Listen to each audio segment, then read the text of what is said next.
নমস্কার বন্ধুরা, কেমন আছেন সকলে। আজ আমি আপনাদের তৈরি করে দেখাবো আম কাসুন্দি। এই আম কাসুন্দি কিন্তু কাঁচা পাকা আম মাখা ও পেয়ারা মাখার সাথে খেতে ভালো লাগে, তাছাড়াও ভাতের পাতে বিভিন্ন রকম শাক ভাজার সাথেও খেতে দারুণ লাগে। প্রথমেই নিয়েছি বেশ বড় দেখে দুটো আম,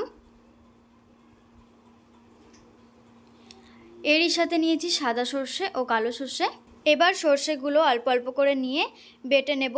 আমি সর্ষেগুলোকে অল্প অল্প করে শিলনোড়ার মধ্যে নিয়ে বেটে নিচ্ছি বা গুঁড়ো করে নিচ্ছি। আপনারা কিন্তু এই কাজটা মিক্সিতেও করে নিতে পারেন। একসাথে সব সর্ষেগুলো শিলনোড়ার মধ্যে নিয়ে গুঁড়ো করা যাচ্ছে না, কারণ সর্ষেগুলো ছড়িয়ে যাচ্ছে। অল্প অল্প করে নিয়ে গুঁড়ো করে নিতে হবে। এই একই রকমভাবে বাকি সর্ষেগুলো গুঁড়ো করে নিয়ে ফিরে আসব। সর্ষে গুঁড়ো করা কমপ্লিট। এবার আম দুটোর খোসা ছাড়িয়ে নিতে হবে।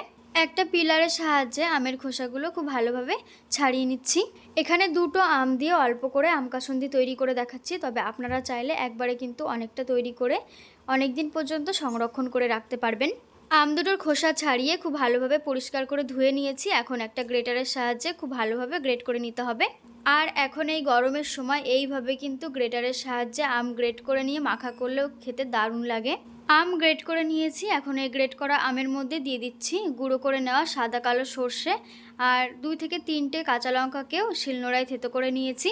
সেই থেতো করে নেওয়া লঙ্কাটাও দিয়ে দিলাম। দিয়ে দিচ্ছি স্বাদ মতো নুন, পরিমাণ মতো হলুদ গুঁড়ো দিয়ে সব কিছুকে একসাথে খুব ভালোভাবে মিশিয়ে নিতে হবে।